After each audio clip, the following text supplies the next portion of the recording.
pas selon nos péchés. Seigneur, ne nous juge pas selon nos offenses. Que descende sur nous ta miséricorde. Seigneur, ne nous traite pas selon nos péchés. Seigneur, ne nous juge pas selon nos offenses. Que descende sur nous ta miséricorde. Aide-nous, Seigneur, ô Dieu notre Sauveur, délivre-nous pour la gloire de ton nom. Seigneur, ne nous traite pas selon nos péchés. Seigneur, ne nous juge pas selon nos offenses. Que descende sur nous ta miséricorde. Pardonne-nous, Seigneur, tous nos péchés. Délivre-nous pour la gloire de ton nom. Seigneur, ne nous traite pas selon nos péchés. Seigneur, ne nous juge pas selon nos offenses. Que descende sur nous ta miséricorde.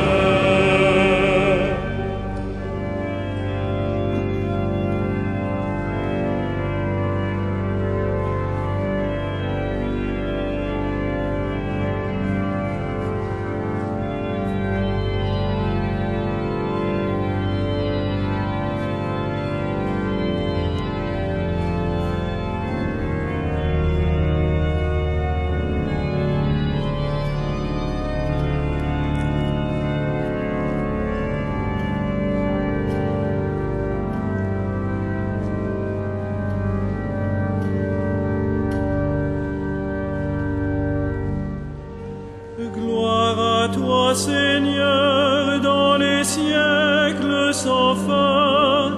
Délivre-nous pour la gloire de ton nom. Seigneur, ne nous traite pas selon nos péchés. Seigneur, ne nous juge pas selon nos offenses. Que descende sur nous ta miséricorde.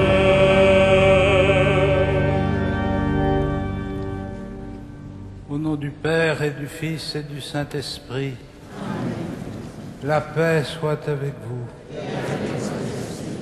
Frères et sœurs, en ce début de carême, nous sommes invités par la liturgie de l'Église à communier au temps de l'épreuve que Jésus a vécu au désert, poussé par l'Esprit. 40 jours et 40 nuits, qui sont comme le rappel des 40 années pendant lesquelles le peuple d'Israël a cheminé à travers le désert et qui sont comme le temps d'une nouvelle marche vers la vie. Prions donc le Seigneur qu'il nous fasse connaître sa miséricorde, qu'il ne nous traite pas selon nos péchés comme nous venons de le chanter, mais qu'il nous pardonne et qu'il renouvelle nos cœurs. Je confesse à Dieu Tout-Puissant, je reconnais devant mes frères que j'ai péché en pensée, en parole, par action et par omission.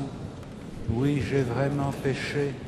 C'est pourquoi je supplie la Vierge Marie, les anges et tous les saints, et vous aussi, mes frères, de prier pour moi le Seigneur notre Dieu, et que Dieu Tout-Puissant nous fasse miséricorde, qu'il nous pardonne nos péchés et nous conduise à la vie éternelle.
Prions le Seigneur.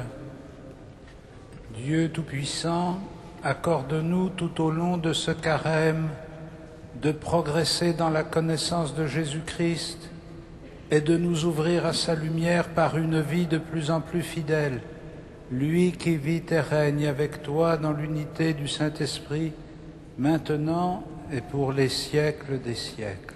Amen.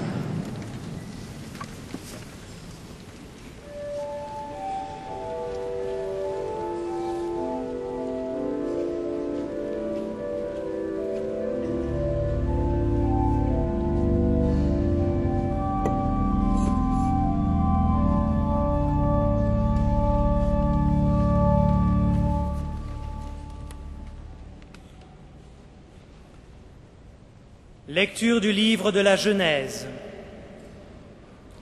Après le déluge, Dieu dit à Noé et à ses fils : « Voici que moi, j'établis mon alliance avec vous, avec tous vos descendants et avec tous les êtres vivants qui sont autour de vous, les oiseaux, les animaux domestiques, toutes les bêtes sauvages, tout ce qui est sorti de l'arche pour repeupler la terre. Oui, j'établis mon alliance avec vous. Aucun être vivant ne sera plus détruit par les eaux du déluge. Il n'y aura plus du déluge pour ravager la terre. Dieu dit encore, « Voici le signe de l'alliance que j'établis entre moi et vous, et avec tous les êtres vivants qui sont autour de vous pour toutes les générations à venir. Je mets mon arc au milieu des nuages pour qu'il soit le signe de l'alliance entre moi et la terre. Lorsque je rassemblerai les nuages au-dessus de la terre et que l'arc-en-ciel paraîtra au milieu des nuages, je me souviendrai de mon alliance avec vous et avec tous les êtres vivants, et les eaux ne produiront plus de déluge qui détruit tout être vivant. » Parole du Seigneur.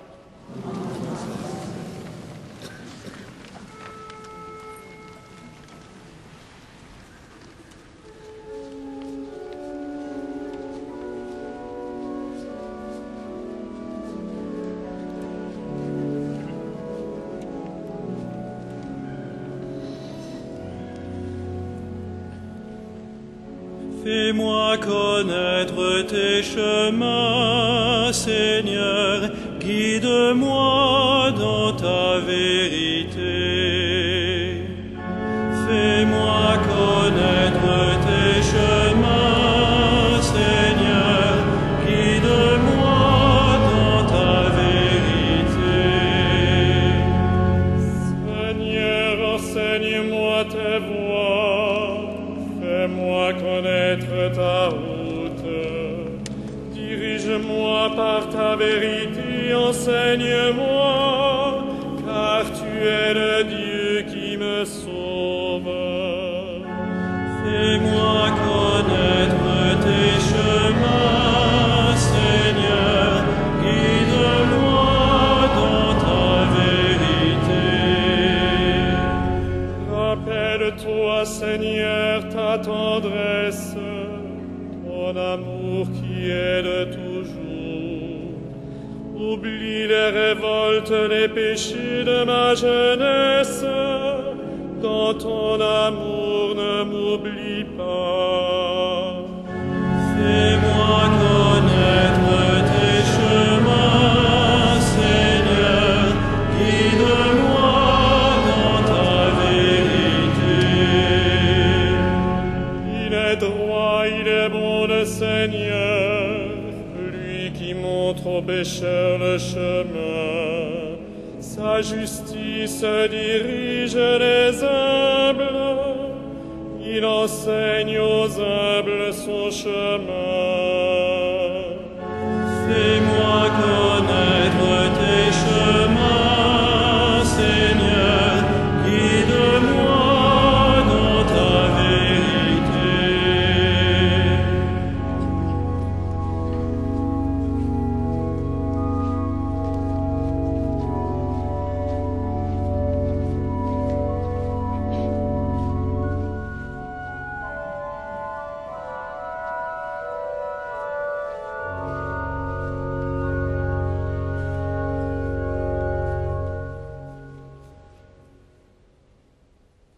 Lecture de la première lettre de Saint Pierre apôtre. Frères, le Christ est mort pour les péchés, une fois pour toutes. Lui, le juste, il est mort pour les coupables, afin de vous introduire devant Dieu. Dans sa chair, il a été mis à mort. Dans l'esprit, il a été rendu à la vie. C'est ainsi qu'il est allé proclamer son message à ceux qui étaient prisonniers de la mort. Ceux-ci, jadis, s'étaient révoltés au temps où se prolongeait la patience de Dieu, quand Noé construisit l'arche, dans laquelle un petit nombre de personnes, 8 en tout, furent sauvées à travers l'eau. C'était une image du baptême qui vous sauve maintenant. Être baptisé, ce n'est pas être purifié de souillures extérieures, mais s'engager envers Dieu avec une conscience droite et participer ainsi à la résurrection de Jésus-Christ, qui est monté au ciel, au-dessus des anges et de toutes les puissances invisibles, à la droite de Dieu. Parole du Seigneur.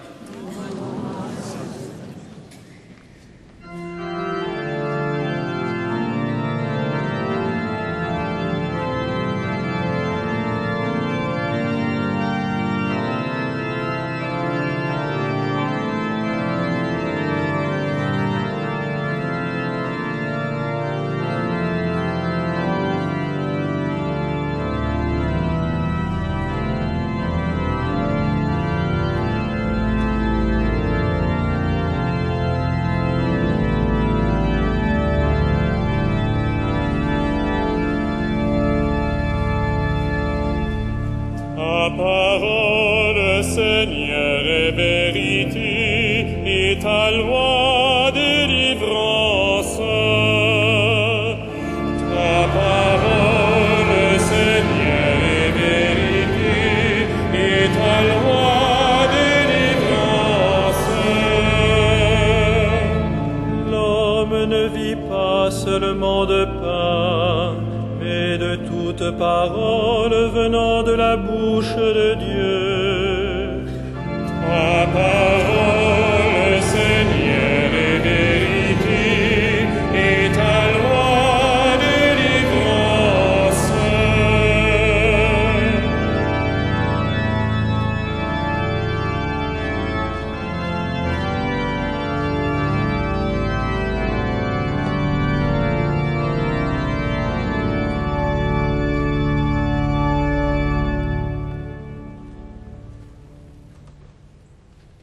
Le Seigneur soit avec vous. Évangile de Jésus-Christ selon saint Marc.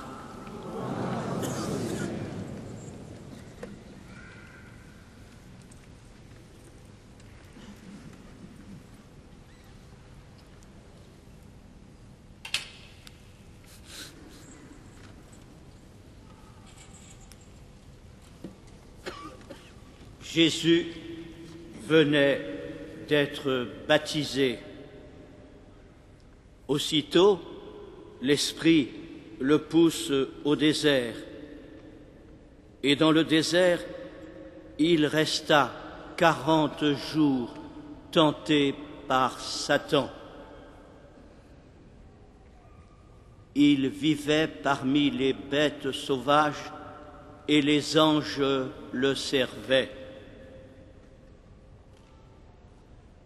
Après l'arrestation de Jean-Baptiste, Jésus partit pour la Galilée proclamer la bonne nouvelle de Dieu.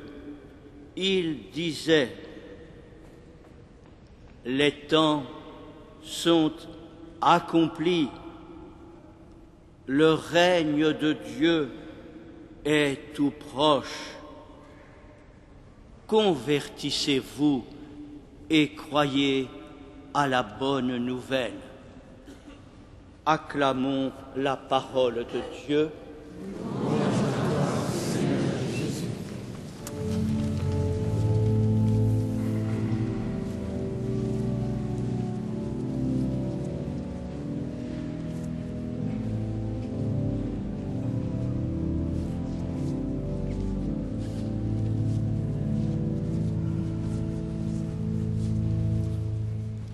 Frères et sœurs, la concision propre à l'évangile de saint Marc est particulièrement remarquable dans ces deux versets où il relate la tentation de Jésus au désert, surtout quand nous avons présent à l'esprit le récit des deux autres évangiles synoptiques de saint Matthieu et de saint Luc, qui entrent dans une relation beaucoup plus détaillée où sont évoqués les dialogues entre Jésus et Satan. Ici, rien de tel, une sorte de concentration particulièrement vigoureuse d'une phrase. Il est conduit au désert, il resta 40 jours tenté par Satan. Et cette concision, j'allais dire, oblige la liturgie à ajouter quelques versets pour que notre évangile ne soit quand même pas trop court pour une messe du dimanche. Et c'est pourquoi on y ajoute la mention du départ de Jésus pour la Galilée et du commencement de sa prédication. Les temps sont accomplis, le règne de Dieu est tout proche. Convertissez-vous et croyez à la bonne nouvelle. Et il se trouve donc que la concision du récit de Marc sur les tentations de Jésus au désert, mieux peut-être que les récits des autres évangélistes, font ressortir comment cette période de Jésus au désert est une articulation forte entre deux événements qui l'entourent, le baptême de Jésus qui a précédé immédiatement son départ au désert, comme l'Évangile nous le dit, Jésus venait d'être baptisé, et après son passage au désert, le début de sa prédication. Et ce temps de 40 jours passés dans le désert à être tenté par Satan est comme une sorte de double commentaire. C'est à la fois un commentaire sur son baptême, car nous découvrons que cette expérience, cette épreuve vécue par Jésus au désert, est un événement voulu par l'Esprit, car c'est l'Esprit qui le pousse au désert. Il ne s'agit donc pas ni d'un événement accidentel, ni d'une sorte de faiblesse qui serait le propre de l'expérience de Jésus, mais il s'agit de quelque chose qui doit illustrer ce qui a été vécu dans le baptême du Christ. Et qu'est-ce qui a été illustré, qu'est-ce qui a été vécu dans le baptême du Christ qui va être illustré? C'est la descente de l'Esprit Saint qu'il reçoit, suivie de la parole du Père. Celui-ci est mon Fils bien-aimé, écoutez-le. Cet esprit reçu par Jésus qui le constitue comme Messie, celui qui a l'onction de l'Esprit, et les évangiles nous le font découvrir, l'identification entre le Messie et le Fils. Celui-ci est mon Fils bien-aimé, ou bien tu es mon Fils bien-aimé, selon les évangiles. Et nous découvrons ainsi que la relation filiale qui existe entre Jésus et son Père, la mission qui lui est confiée d'être le Messie d'Israël, n'élimine pas les débats de la liberté humaine, mais au contraire semble comme les exacerber, puisque c'est le même esprit qui l'a constitué comme Messie, qui le dévoile comme Fils et qui le conduit au désert pour y être tenté, c'est-à-dire pour éprouver ce qu'est vraiment son identité de Fils et de Messie, c'est-à-dire l'identité de quelqu'un qui est libre et qui doit choisir ou Dieu ou Satan. Et c'est donc, d'une certaine façon, la dramatisation de la présentation de l'enjeu de l'existence baptismale de tout chrétien, puisque, comme vous le savez, au moment du baptême, nous sommes sollicités de renoncer à Satan et à tout ce qui conduit au mal, et invité à faire notre profession de foi en Dieu, le Père, le Fils et l'Esprit. Comme si évidemment la décision qui nous conduit au baptême était déjà un choix entre Dieu et le mauvais, mais plus profondément encore, parce que la condition de baptiser, c'est d'affronter l'épreuve de la tentation avec la force de l'Esprit. C'est pourquoi aussi cet événement de la tentation au désert, tel que l'évangile de saint Marc le rapporte, n'est pas seulement une sorte de commentaire du baptême du Christ, mais c'est aussi une sorte de préface de son ministère public, et c'est à juste titre que la liturgie enchaîne directement sur le récit de la première prédication de Jésus en Galilée. Car quel est le contenu de cette prédication? Le royaume de Dieu s'est fait proche, convertissez-vous et croyez à la bonne nouvelle. C'est l'appel à la conversion, l'appel justement à l'engagement de notre liberté dans la fidélité à la parole de Dieu, l'appel de l'engagement de notre liberté pour Dieu dans notre vie, dans tous les aspects de notre vie.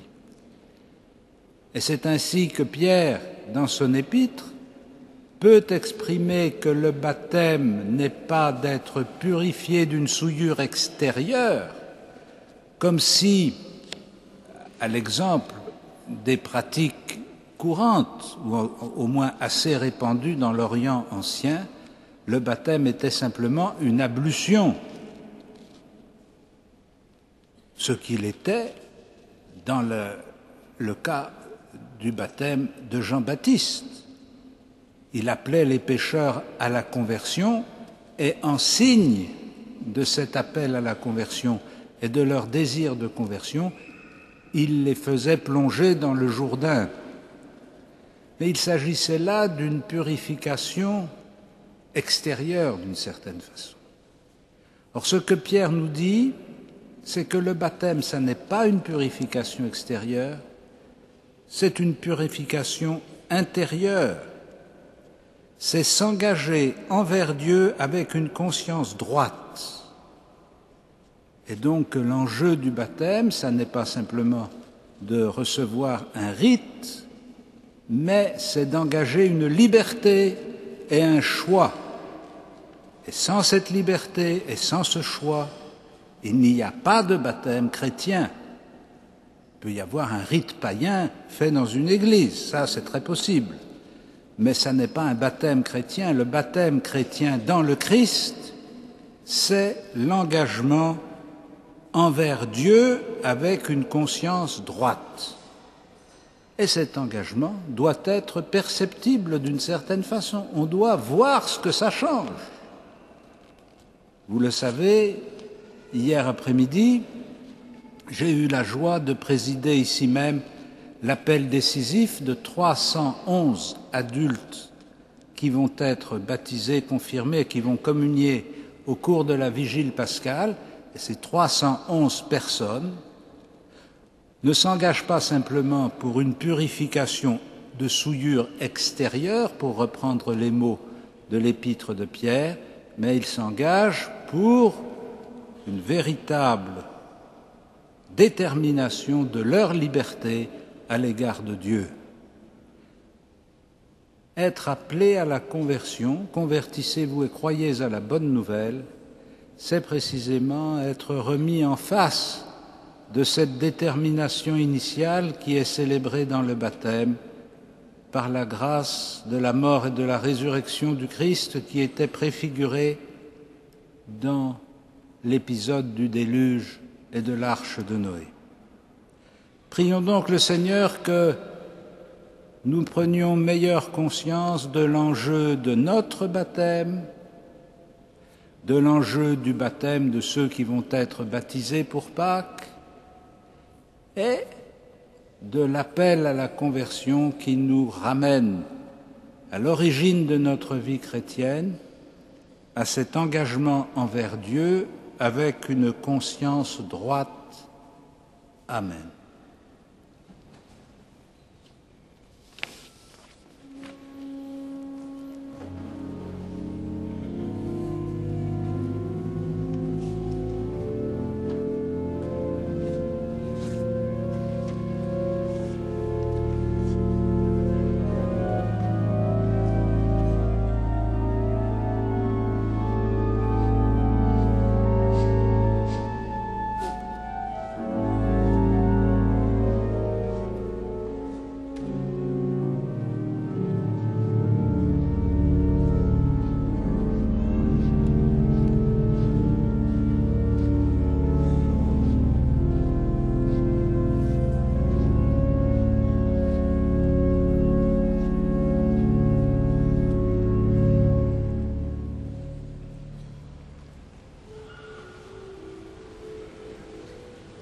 Credo in unum Deum,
Crucifixus etiam pro nobis, sub Pontio Pilato, assus et sepultus est, et resurrexit tertia die, secundum Scripturas, et ascendit in celum, sedet ad dexteram Patris, et iterum venturus est gloria,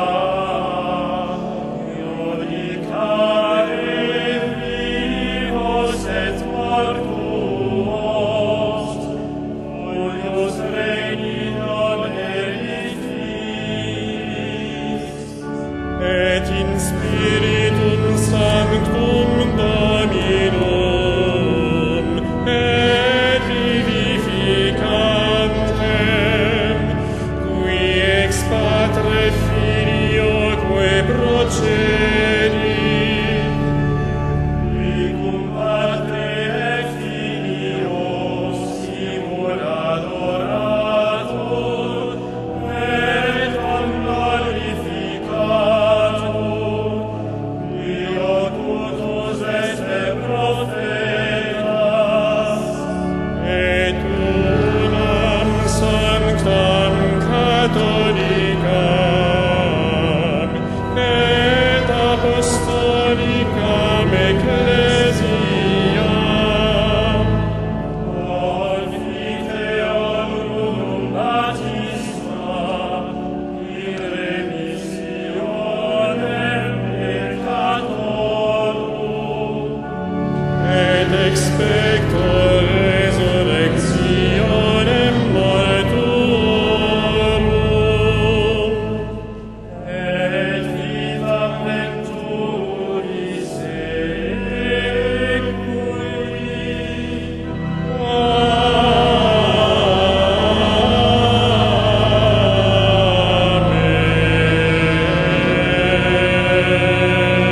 Prions ensemble au moment d'offrir le sacrifice de toute l'Église.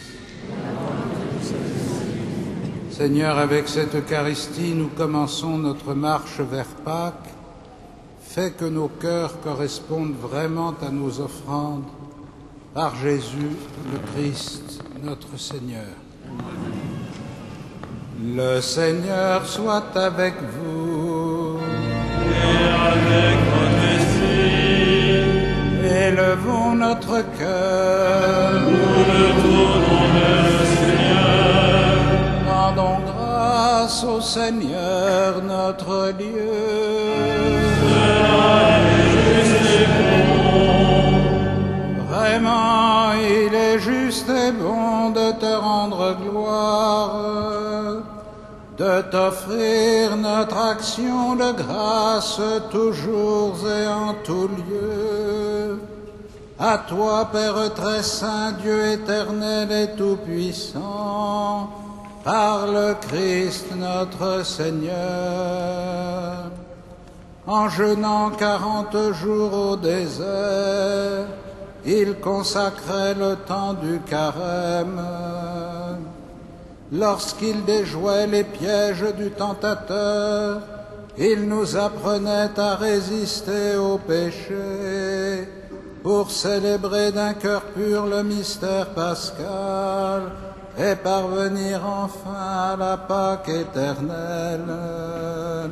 C'est pourquoi, avec tous les anges et tous les saints, nous chantons l'hymne de ta gloire et sans fin nous proclamons.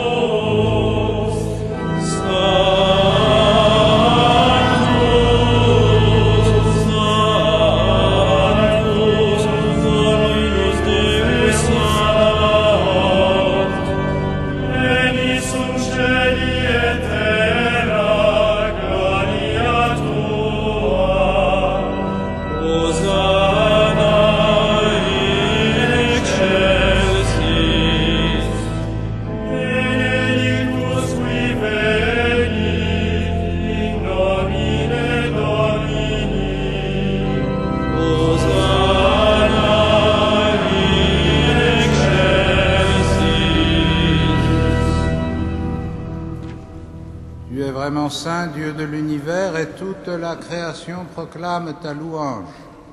Car c'est toi qui donnes la vie, c'est toi qui sanctifies toutes choses par ton Fils Jésus-Christ notre Seigneur, avec la puissance de l'Esprit Saint.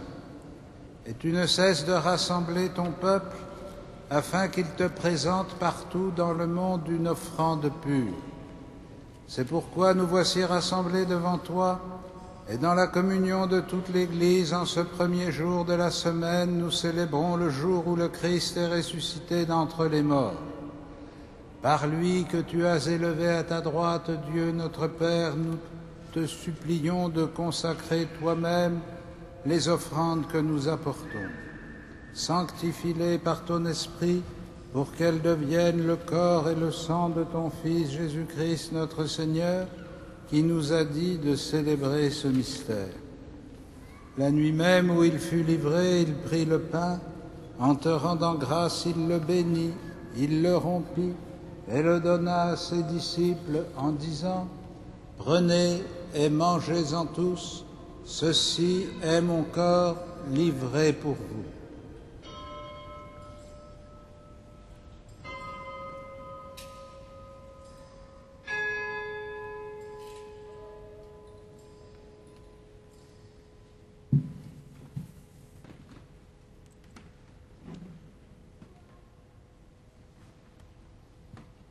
De même, à la fin du repas, il prit la coupe. En te rendant grâce, il la bénit et la donna à ses disciples en disant : « Prenez et buvez-en tous, car ceci est la coupe de mon sang, le sang de l'alliance nouvelle et éternelle, qui sera versé pour vous et pour la multitude en rémission des péchés. Vous ferez cela en mémoire de moi. »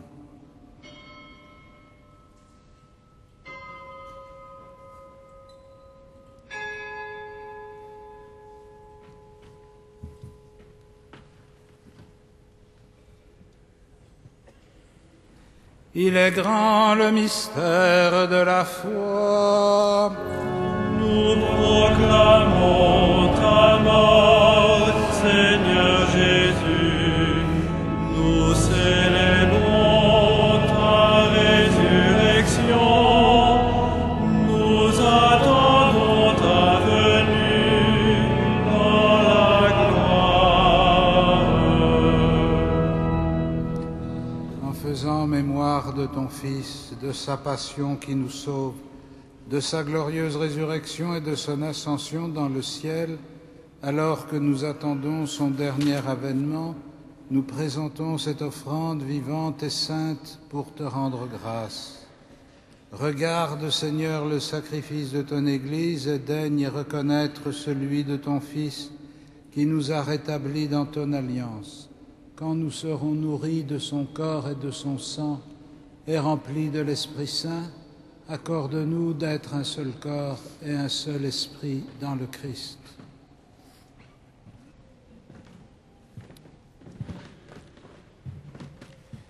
Que l'Esprit Saint fasse de nous une éternelle offrande à ta gloire, pour que nous obtenions un jour les biens du monde à venir, auprès de la Vierge Marie, la bienheureuse Mère de Dieu, avec les apôtres, les martyrs, Saint Denis et tous les saints, qui ne cesse d'intercéder pour nous.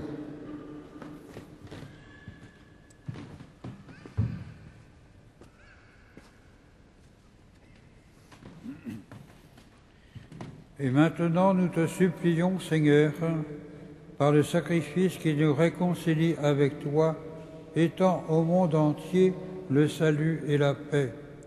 Affermis la foi et la charité de ton Église au long de son chemin sur la terre. Veille sur ton serviteur, le pape Benoît, notre évêque André et ses auxiliaires, l'ensemble des évêques, les prêtres, les diacres et tout le peuple des rachetés. Écoute les prières de ta famille assemblée devant toi et ramène à toi, Père très aimant, tous tes enfants dispersés.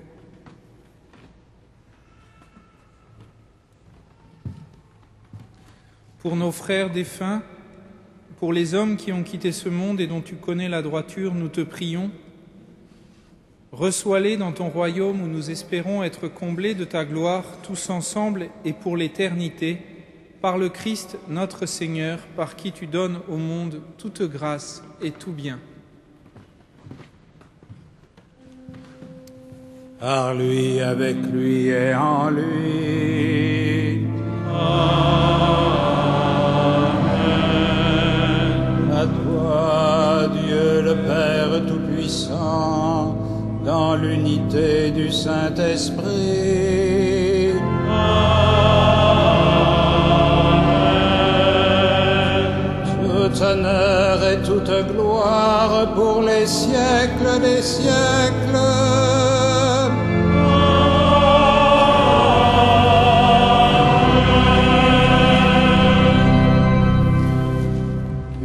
Le même esprit, nous pouvons dire avec confiance la prière que nous avons reçue du Sauveur.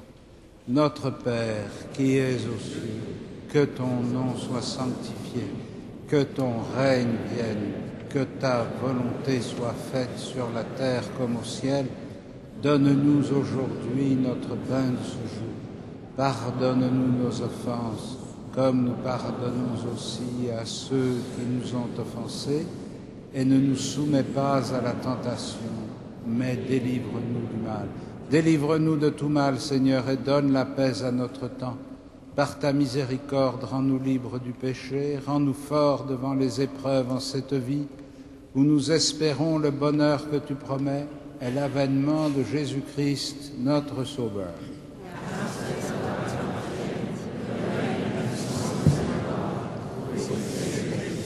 Seigneur Jésus-Christ, tu as dit à tes apôtres, je vous laisse la paix, je vous donne ma paix.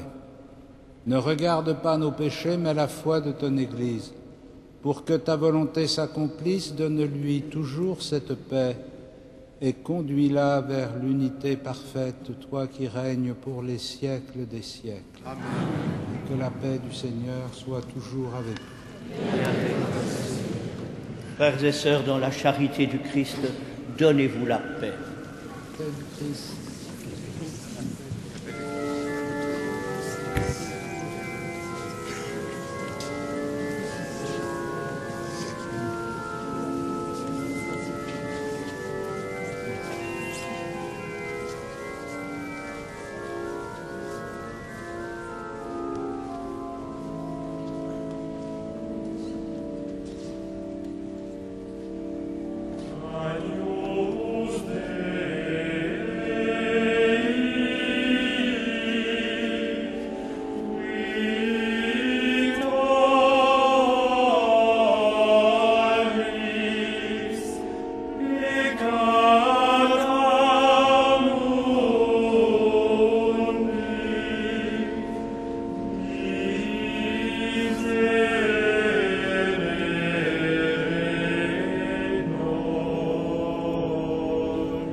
Heureux les invités au festin des noces de l'agneau.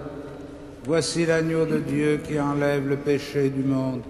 Seigneur, je ne suis pas digne de te recevoir, mais dis seulement une parole et je serai guéri.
Frères et sœurs bien-aimés, voici quelques informations pour les temps qui viennent, pour notre carême.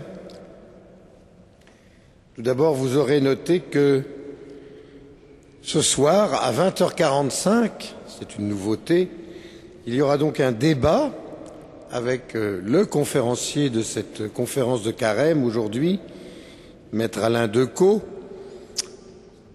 Et ce débat aura lieu donc à 20h45 et on peut y participer, soit en allant au Collège des Bernardins, soit en suivant ce débat à la télévision KTO ou à Radio Notre-Dame. Il en sera de même chaque soir des conférences de carême du dimanche. D'autre part, dans la semaine qui vient, je vous rappelle l'adoration du Saint-Sacrement, jeudi 5 mars, vendredi 6 mars, la vénération de la Sainte Couronne d'Épines à 15h, et nous aurons la grande joie, l'honneur d'accueillir ici, pour cette vénération, le patriarche latin de Jérusalem, Monseigneur Toual, qui viendra ici donc à Notre-Dame. Et puis, samedi 7 mars et dimanche 8 mars, les messes et les offices ont lieu aux horaires habituels avec la conférence de carême, comme chaque dimanche donc, à 16h30. Voilà, samedi 7 mars, au cours de la messe du soir, qui sera présidée par Monseigneur Jacques Perrier, ancien recteur de la cathédrale et évêque de Tarbes et Lourdes. Cette messe sera célébrée en mémoire de Monsieur Cochereau, Pierre Cochereau, qui a été ici organiste à la tribune du Grand Orgue. Voilà. Nous pouvons nous lever pour reprendre notre prière.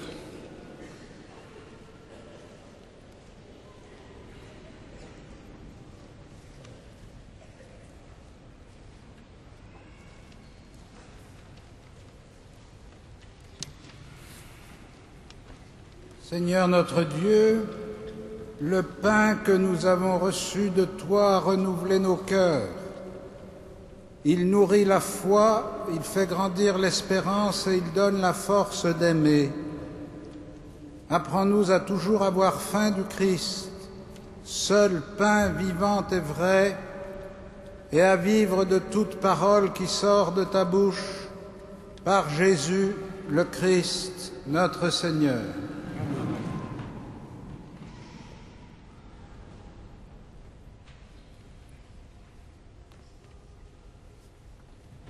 Le Seigneur soit avec vous. Que Dieu Tout-Puissant vous bénisse, le Père, le Fils et le Saint-Esprit. Allez dans la paix et dans la joie du Christ.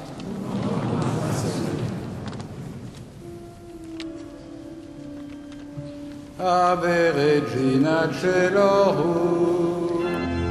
Ave Domina Angelorum, salve radix, salve porta, ex qua mundo lux est torta, cave Virgo gloriosa, super omnes speciosa, vae o Madre decora, et pro nobis Christum exalta.